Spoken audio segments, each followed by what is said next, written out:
Hey everybody, welcome to this week's podcast. This week I'm going to continue to announce another guest that's going to be at Retro World Expo the last week of August in Hartford, Connecticut. And this week I'm announcing Brooklyn Video Games. This is their first time coming to Retro World Expo, so I'm really happy to have them up. Awesome crew of people. Steve, the owner, is going to be there. I believe Andy's coming up with him, and I think Jose Cruz might be on the booth as well. So you get to meet a bunch of people from the awesome Brooklyn crew that hang out down there. And of course, they always have good prices and a bunch of cool stuff to talk about. Now, there's also a bunch of other amazing vendors there. I certainly don't want to take away from any of my friends that have had booths there for years before or any new people that are going to be there. But the fact that this is Brooklyn Video Games' first time there might mean that this might be your first time running into any of this crew. So I definitely wanted to announce them, and hopefully we'll be able to see as many of you as possible at this expo. But anyway, let's jump in and see what we've got going on in the past week. Going to start out this week with a couple of mini reviews based on a live stream I did with Lewis from Zez Retro.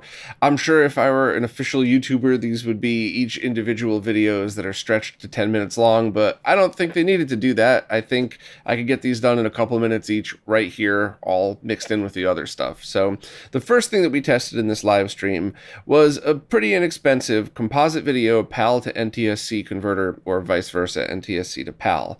And Lewis and I had the same one, but mine registered at a variable up to 1 frame of lag. So it buffered a few frames, so depending on if you were using this for gaming purposes, depending when you hit your button, you might have 0 lag, or you might have up to a frame, or anything in between that, which I think for use on CRTs is extremely reasonable and probably not something that I would ever personally notice, nor would probably most competitive gamers, because it's going to be random, but you could probably land right in the middle of that and not really feel any latency. However, the one Lewis tested had like 5 or 6 frames of lag, which is terrible for gaming. So if you were just looking for a way to play PAL VHS tapes through a PAL player on an NTSC CRT or vice versa, this thing's perfect. It's exactly what you're looking for. It's not going to be the best conversion ever, but it's inexpensive, and you would definitely be okay picking it up. And then decide later if you want a better way of experiencing any of this stuff. But I think you'll be fine. For gaming, however, there is definitely a question up in the air, and Lewis and I took ours apart and took pictures of them, and there's one main chip that is different between these two boards. The motherboard revision's the same, the writing on the motherboard's the same, which doesn't actually mean anything. It could just mean one is a clone of another, and they cloned everything, including the revision number, like what happened to Voltar a couple of years ago. Still cracked me up, somebody would be enough of a moron to even clone the exact revision number, but other than that, there's just one chip difference. So if you have one of these and you have a time sleuth, or if you plan on picking one up, just check out the chip that you see here, HD165B versus SC1979. Apparently, the one that Lewis had with more lag started with SC, Sam Charlie, and we don't know if that's what caused the lag. Is it a difference in chip? The chip pinout looks to be identical because the ground bridges are the same on both of them. So is it that it's the same chip with a different firmware? Or is it really the same chip and there's another factor that we didn't find? Smarter people than us, no offense, Lewis, were in the chat helping us out with this, and nobody really came to any conclusion. So all I'm going to say about this is if you're looking to convert composite video between PAL and NTSC and lag doesn't matter, this is totally fine. If lag does matter, buy it from a source that you could return it. Measure it if you can, and please, if you do have the ability to measure it, pop it open and see what chip it is, and tweet at us, let us know, and post in the comments, whatever way you can get a hold of us, and I could update this post for more info. Also, a quick aside, the easiest way to test this for lag is time sleuth into an HDMI to component video converter, and then just use green instead of composite video, and that's it. It's pretty easy. Any of the cheap DACs I list are 0 lag added, so the only latency that you'll get is through this. And yes, of course, Lewis and I both double-checked our test equipment live on this stream to prove that both of our results were accurate to the 0 reading that we got when going direct into a CRT. This week's podcast is once again sponsored by JLCPCB, who has been helping us get parts made even in the midst of a global part shortage. So I've been meaning to go back and do a couple more step-by-step instructional videos on how to order complete projects, but the parts aren't always in stock, which is obviously not anybody's fault. It just kind of is what it is today. So a few people have said that these shorter how-to videos have been helpful for them, so I'm going to keep playing them, but I do have projects in mind to continue to show people how to work with JLC PCB to make one-off products, make their own projects, do prototypes, whatever it is that you need PCBs or assemblies for. And as the part shortage hopefully slows down over the next year, I could do more in-depth stuff. But for today, I'd like to go back to a simple, basic skill that anybody might need to know: how to order a basic PCB from JLC PCB. So just go directly to the website, click on Order Now, and just hit Add Gerber File. You don't really need to worry about anything else on that page yet. I know it's kind of intimidating for somebody who hasn't really done this before, but just wait for your Gerber file to load, and then you could check any of the options you want below. Now, normally any of the options you'll need will be pre-selected based on the files that you upload, but you can tweak them to your liking. And I think the most common thing people might want to tweak is what color their PCB shows up as. So I usually use just certain color codes for prototypes and others for production, but there really isn't a right or wrong thing. It's just however you want to do it. After you're done, hit Save to Cart, and then either sign into your JLC PCB account, or if it's your first time doing it, you can create one right there. After you're logged in, just hit Save to Cart, and then View Cart in order to view whatever PCBs that you've added. If that's the only one that you need, then just go to Secure Checkout and begin the checkout process. After that, it'll ask you to confirm your address, which I'm obviously not going to show here, but then you get to choose your shipping method, which I always think is pretty cool. If you want very fast shipping, you could select the first option, which is a bit expensive, but you'll get your PCB really quickly. The bottom two options are great if you're on a budget and you're not in too much of a rush to get it, and the price is really impressive. Less than $6 total for a couple of PCBs and shipping. And there's a couple other options if you're interested, but I mostly just either like to use the fastest one or the slowest one depending on I'm in a rush or not. And after that, that's pretty much it. Just submit everything through and then enter either PayPal or your credit card in order to pay for it, and you'll pretty soon get some confirmations that the PCBs are being made, and then another confirmation after they ship. So that's pretty much everything you need to know to have basic PCBs made from JLCPCB.com for under $6.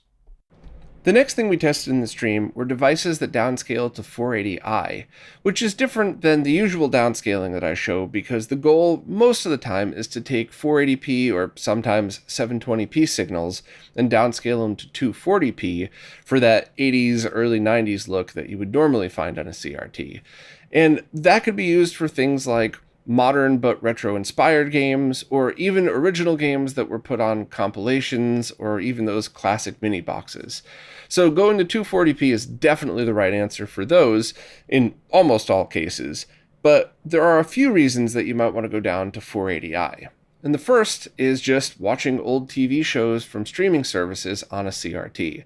Because anybody that's into older shows knows how terrible they usually scale, especially if then they're in their original 480i format, 480i 4x3. You put that on a 4K TV, mostly looks terrible. So having a downscaling box to go down to 480i on a CRT will get you very close to or exactly as good as the original, because even with modern compression, it's still, you still would have gotten over-the-air analog noise back in the day, so it's about a trade-off. So that completely makes sense.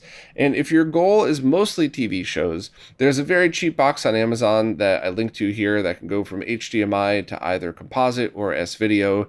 The one that goes to Composite's cheaper, the one that goes to both is a little more expensive. But there's no controls on that, only PAL or NTSC output. So you're either going to have a streaming box that could output 4:3, or you're going to have to figure out a way to take your TV and stretch the image or manipulate it somehow, because a lot of those services present 4:3 images in a 16:9 frame. So it'll look weird on your TV. Those are very laggy because they're designed for TV signals, so I would not recommend that for any kind of gaming. However, the device that Lewis and I tested, the Extron VSC 500, and I believe the VSC 700 is equal to or better than, was very reasonable. It was the same thing as those the PAL to NTSC converter that I tested, that it was about variable one frame of lag. So same thing, it buffers a few lines of code. In most cases, it was downscaling under a frame and did a really good job of it. But there was also a ton of controls too. So there's going to be a little more work to get that Extron box working, but if you're really into downscaling to 480i, that's going to be something that's probably worth hunting down. Now, why would you want to game in 480i?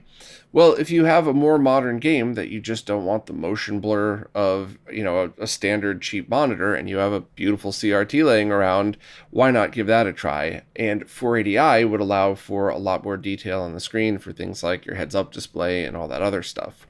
But this Extron, I think, has also some advantages for TV. So, first of all, you're going to need some kind of HDMI to VGA converter, because that's the only signal that it seemed to accept, was RGB HV, full, like a full VGA style signal or above. And in order to get that, you're also probably going to run into compatibility issues with streaming boxes. So I strongly recommend picking up one of those HDMI splitters that I talked about a bunch of times. And in fact, if you want something like you want the image on your 4K TV and also through this, you can get one of those downscaling splitters that I found. All of this is linked right in the description, of course. But you first got to get an HDMI device to make sure that it's compatible. Then any cheap DAC going from HDMI to VGA will do it. And then this will output S-Video, Composite, or RGB, or I guess Synchron Green, RGB HV, whatever else you want to do. But it's worth the extra effort, because not only is the lag a lot less, you could just go into the menu, press auto, and it auto centers everything. And then if it auto centers it and it's all stretched weird because it's something like a 4:3 image in a 16:9 frame, you just use the centering controls to stretch it. I might suggest putting 16:9 native content on that TV first, just to kind of measure off where exactly it should stretch to.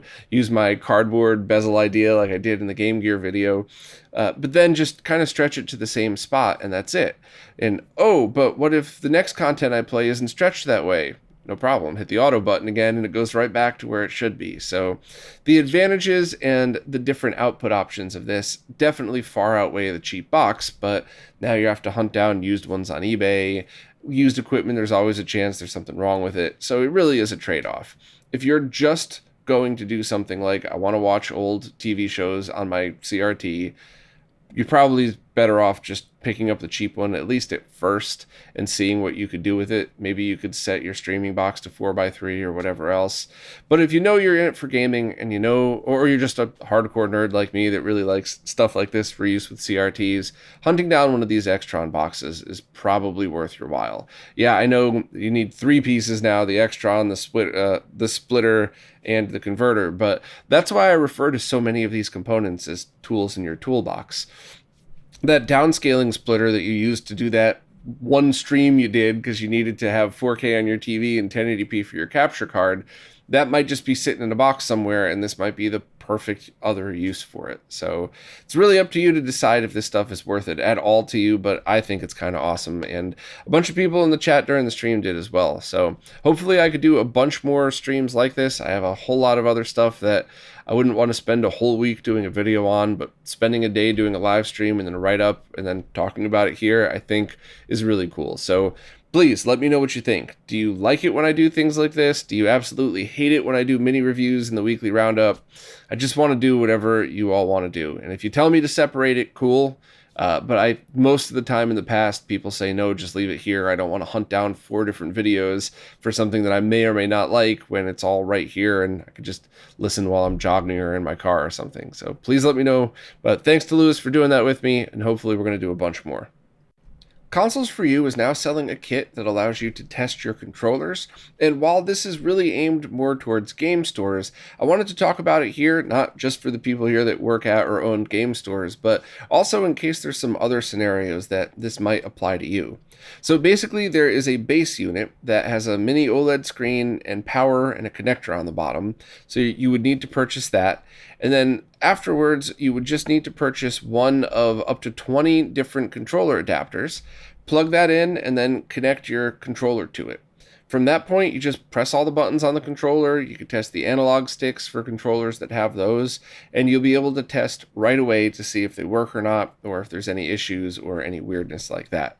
So I definitely think this is not the type of tool that your average retro gamer would have, but I could imagine if you're at a game store and you're getting trade-ins all day long, plugging this in, pressing a bunch of buttons, and being done might be infinitely easier than opening up a console, plugging everything in, hooking it up to a monitor, finding a screen to test all the buttons on.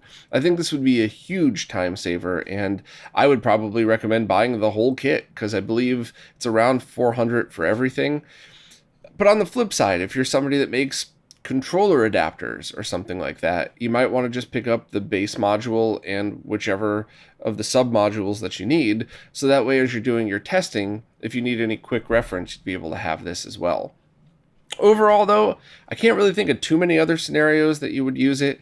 I always talk, just like I mentioned a second ago, about tools in your toolbox, and a lot of those cheap $20 adapters are things that I honestly think most retro nerds would really be able to use with the HDMI stuff, even modern nerds as well. So this I don't know would fall into that category, but I definitely wanted to talk about it just in case it's something you might be interested in. But if you own a game store, whether it's online or just a brick and mortar store, I think that this might be a giant help to you. So I would just really calculate how much you have coming through the door and whether around $400 for a full kit is worth it. But I definitely wanted to make it known. I think it's an awesome product. So any other questions, please check out Ronnie's post here. All of the links and to everything that you'd need are right in it. Datadiscs has just released the Sonic Spinball soundtrack on vinyl, as well as re-released the Sonic Mania and Outrun soundtracks. So if you are looking for vinyl versions of these soundtracks, now is definitely the time to get them, because they do sell out fairly quickly. They went on sale on Saturday. I actually pulled over on the side of the road to make sure I got my order in, and strangely enough, the limited edition of Sonic Spinball that I was picking up for a friend of mine was sold out within the first minute or two. And I guess they found that there were scalpers using bots to pick them up, and they canceled all the orders. And it was actually kind of funny. They were posting how all of this was going down on Twitter, and the person who used a bot to buy a bunch of these things to scalp them was all upset that their order got canceled. Well, good. Screw you. But, there's a difference between picking up one or two for a friend like I usually do, and just going out and basically stealing from under people's feet and then trying to resell back to them at a markup. I do realize there's some people in some scenarios in which there's not much choice. It's really the only way to do stuff. I get it, but I don't have to like it, so I'm not going to like it. Anyway, Sonic Spinball. When this was first announced, a bunch of people were like, is that a thing? Do people even care about that game?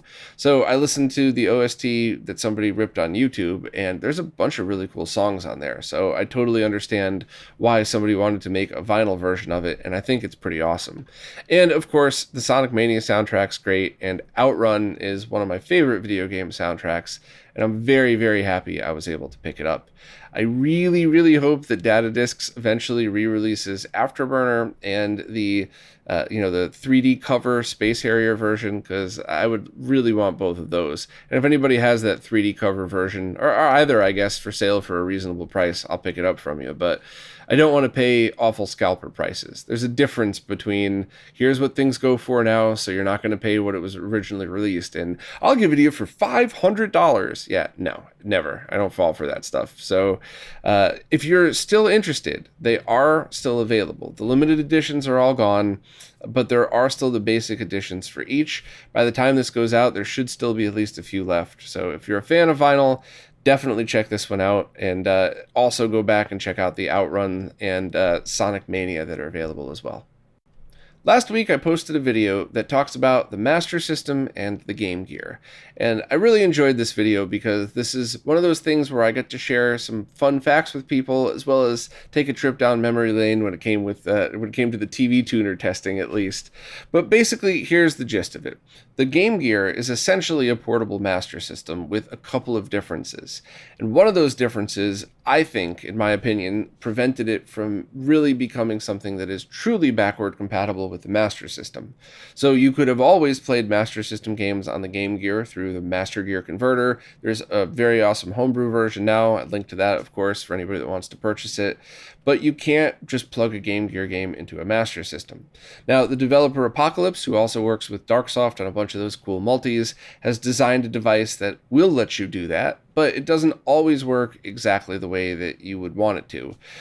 There's also a couple of cool little tidbits and info in there that I think is pretty interesting. So basically, if you're a fan of the Master System or Game Gear, or you're just curious about this stuff, definitely give it a watch. It was also awesome playing with a TV tuner for the first time, even though you can't get analog over-the-air signals anymore, but still, it was really fun to just kind of check all this stuff out and have another look at it all. Also, the clickbait thumbnail is still up there. I'll switch it to the real one in a little bit, but unfortunately, you got to get noticed any way you can. So the clickbait stuff, I'm always going to have two thumbnails made for the higher production videos. Something clickbaity just to get it kicked up in the algorithm, and then I'll switch back to what I actually would have wanted for a thumbnail. I know people sometimes get annoyed by that, but hey, you got to do what you got to do.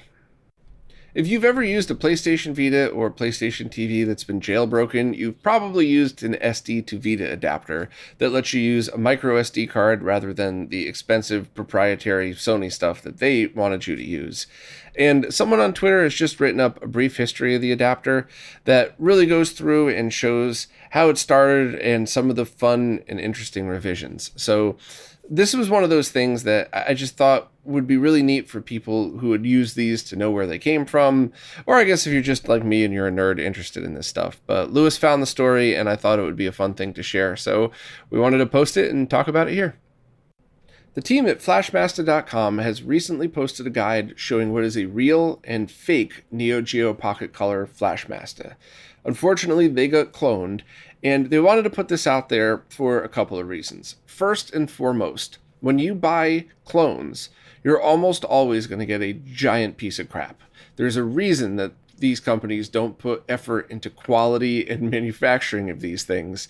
So it's very important that maybe you completely honestly you're buying something off of eBay, it looks used. It doesn't look like it's a clone. It looks like somebody purchased it correctly, they're done using it, and now they're selling it to the next. That's a perfectly plausible and totally legit scenario. So you want to make sure that you're buying a real one and not a clone. And also, even if you have zero morals and values, and you don't really care if you're stealing from the pockets of a developer, you still want to seriously consider that buying a clone could possibly result in just buying junk that lasts a week, a month, whatever. So it's important this is up there, but unfortunately, I do have to take another moment just to very quickly run through the difference between what is a clone and what is not. And people are tired of hearing me saying it, people are annoyed with me, but I will never stop talking about this stuff, because if I don't, nobody else will. So I need to burn this into everybody's brains. First of all, this is a product that is still in manufacturing, that is still being actively sold, that is only a few years old, and it is fairly priced.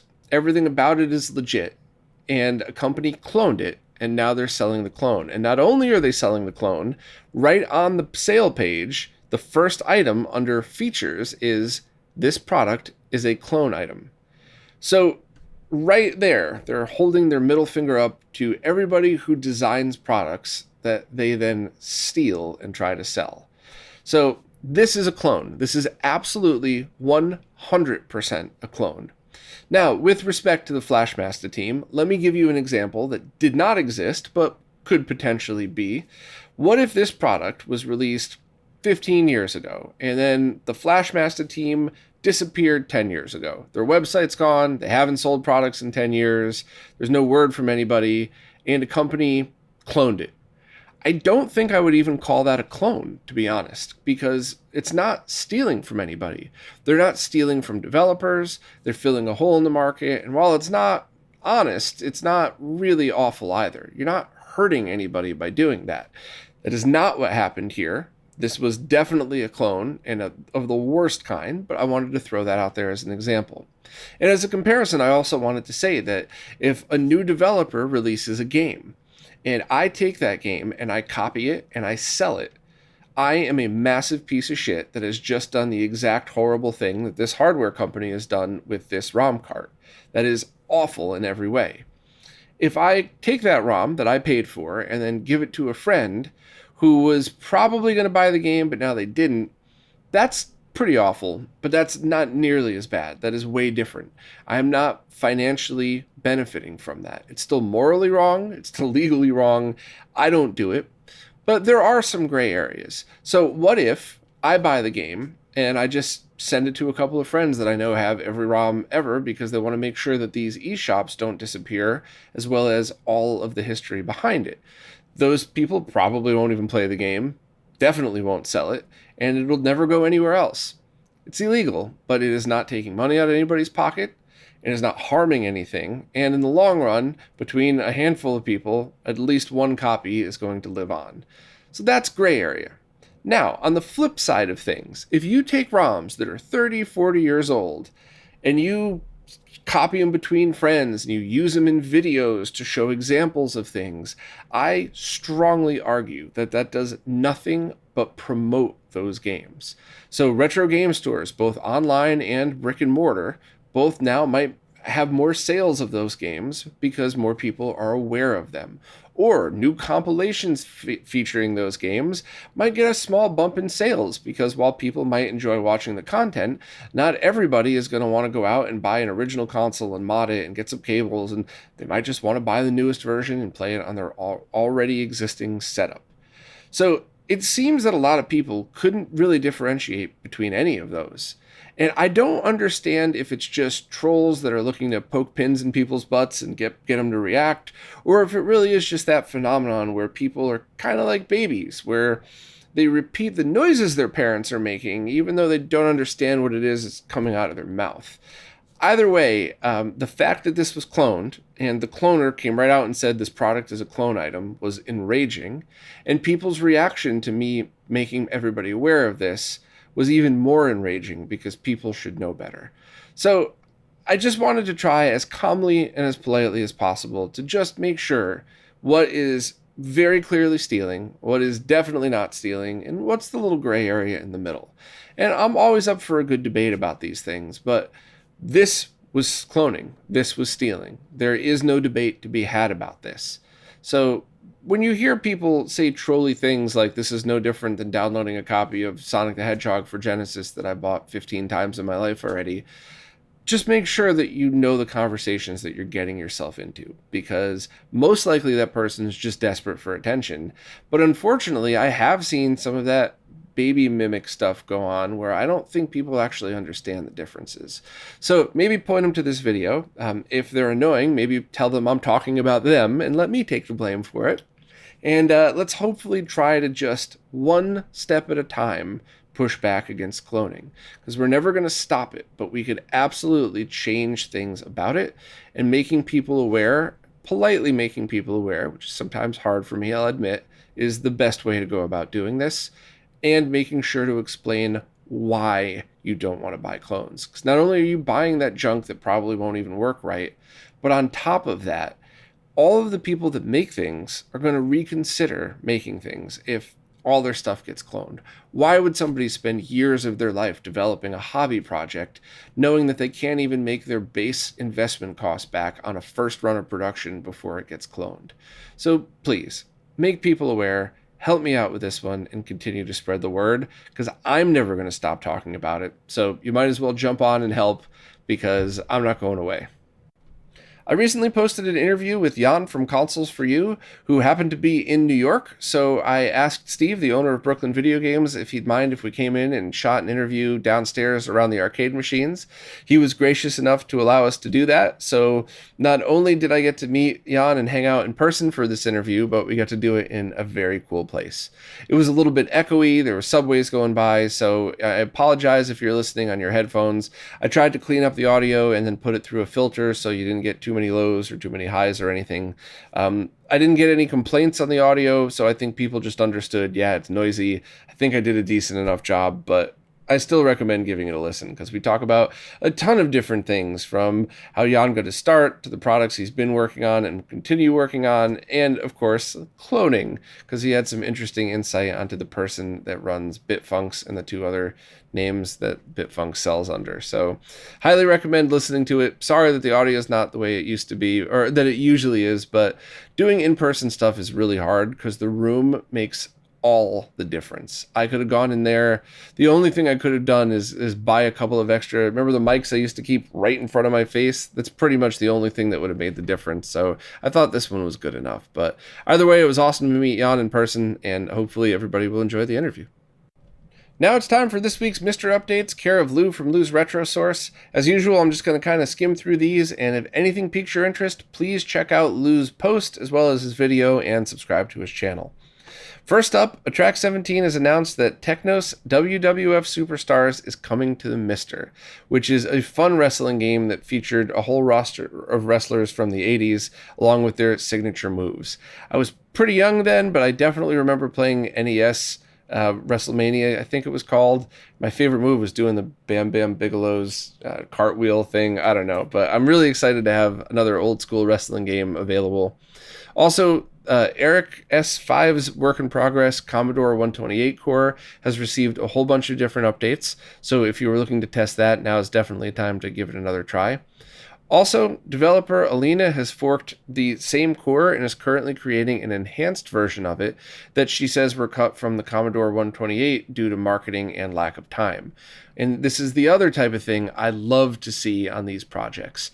So Eric's Fives, I'm so sorry, I know I'm pronouncing you wrong, but what Eric's doing is trying to get an original match to that Commodore 128, and then what Aline is doing is showing what it could have been with these changes. I love both. I think both are awesome, and I can't wait to see stuff like this continue to move on through all these platforms. Also, a ton of work has been done on the PCXT core. A bunch of beta versions have been released, and there's support for the low-tech EMS 2MB board. There's also an 8-bit ISA expansion card that provides 2 megs of expanded memory, and a whole bunch of other little fixes to that. So definitely check it out if you're into it. Akari Warriors is currently being developed.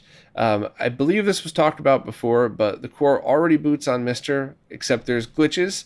So I think it's just one of those in-progress cores, and this is one of those games too. You know, now that I'm remembering, I think I talked about the predecessor to Akari Warriors, and now this one was just announced. So awesome that a bunch of cool old school arcade games are available for it.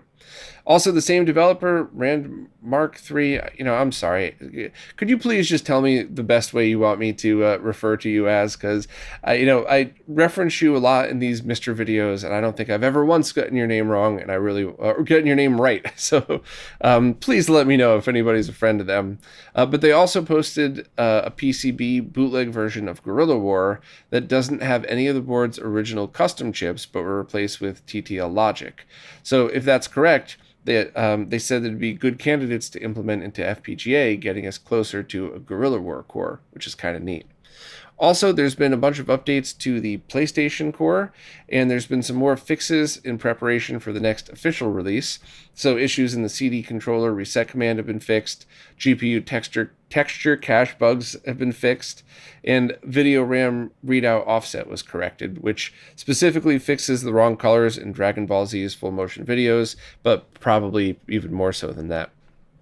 Hotego's Vigilante core is now available to the public, so all you need to do is just run update all. So if you were a Patreon subscriber of Hotego and already added the things in so that you can get it, you've probably been playing this for a while. But as he always promises, all of these cores go public after a while, so if you were not in the position to support, just run update and you should be able to get it. And also, developer Macro has added No Man's Land to his Universal Cosmic Series core, which is all the Z80 based games included. So No Man's Land is an arcade game developed where you could control a tank and battle it out with other tanks, which sounds kind of cool. So if you're interested in any more of these things, please subscribe to Lou's YouTube channel and check out this post. I usually skim through and make a couple of mistakes, so if anything piqued your interest, go back and double check. And as always, thanks to Lou for doing this for us, because this does make it infinitely easier to keep track of all of the cool stuff going on in the Myster community. ROM hack developer Master Linkway has just publicly released their ROM hack of Prince of Persia for the Sega Genesis. Now, that game was already available on the Genesis, but this ROM hack is dedicated to making the game feel a little bit more like the PC and Mac version, and they removed a bunch of controller latency, added and changed a few things, and I played just a few moments of it, and it definitely felt a little different than the Genesis version. It was still that same Prince of Persia feel, so if you've played the game in the past, it's exactly what to expect. If you've never played the game before, it does take a while to get used to the controls. You have to time things out way in advance, but it's very cool to see this. This is the same developer that also worked on the MK1 Genesis Arcade Edition hacks and the MK2 32X Ultimate Edition, which I haven't gotten working on Myster yet, so I'm not sure if there was an issue for that, but that was something pretty exciting because that was a pretty easy and good way to play Mortal Kombat 2 on the Myster, before any of the arcade cores started working on. So if you have any info on that, let me know. But otherwise, check out this post and links to all of other Master Linkway stuff, because I am a very big fan of quality of life improvement ROM hacks. The one I played for Link's Awakening on the Game Boy Color, I think, added a bunch of really awesome little tweaks. I know the Link to the Past DX version, that added a bunch of awesome stuff too. And I really do think that while I appreciate all these games for their original form, very often I'll only play the enhanced versions, the community made enhanced versions from now on, because they do fix and tweak a bunch of cool stuff. So definitely keep an eye out for these things if you're interested, and check out the post for links. Before I go, I just want to talk a little bit about the pile of stuff I still have for sale. I talked about that a few months ago, about how as I'm unpacking, I'm finding doubles of things, finding tools that I'll never need again that I really wish would go to a good home, and even stuff like this, an Anthem MRX 510 mint condition complete in box receiver that is amazing, but it's not the right fit for what I'm trying to do back here, which I'll have a video on that within a month or so. But I just wanted to ask again, does anybody have any fun ideas on how to sell this stuff? Because I tried Whatnot, and while the people that showed up in those streams were awesome and I had a lot of fun, didn't really work out between me and the company. So what other options are out there? What kind of fun stuff could we do? Because I also want to bundle in a bunch of giveaways, and I also, bundle giveaways with sales. Like, there's a bunch of fun stuff that I want to do, and I'm just really looking for a good platform to do that on. So I guess the most ideal thing for me, because my biggest audience is on YouTube, or I guess the biggest audience is direct on the website, so I could just embed links to eBay, but that's not fun. I think what would be fun is to have something like a YouTube stream, but you could bid in the chat, or have something like an eBay auction that only lasts a half hour or something, or 10 minutes, but I'm all ears. Anybody have any ideas? Because I want to continue to have fun doing this. I loved interacting with people during those other streams, and I especially loved when a fellow nerd bought some weird piece of junk for $5 that I knew that they were going to use the same way that I used it before I was done with it. So saved something from the junk pile, fun thing to play with. I love that stuff. So any ideas, I'm all ears, whatever you all got. Even if it's something like we just do a live stream and a PayPal link and we figure out what to do. I don't really know, but I just want to do something fun, and I want to make sure to promote any services that treat people good. So anything out there, especially anything community built, please let me know. And also, if you're an audiophile and you're looking for a mid-tier for me, that's actually high end. But for if you're an audiophile that would be a mid-tier AVR, please let me know, because I really want that to go to a good home, because that sounds so good. It's just not the perfect fit for this. So anyway, that's it for this time. As always, thank you to everybody who watches, listens, plays nicely in the comments, and especially thank you to people who support in any way possible. The monthly support services are really what keep this going, but any little things like spreading the word, using affiliate links, or even going to the support page, clicking on an eBay or Amazon link and buying the same exact thing you were going to buy for the same price, but giving us a few pennies off the top, would definitely be a massive help. So thank you all so much for continuing to let this happen, and I'll see you all next week.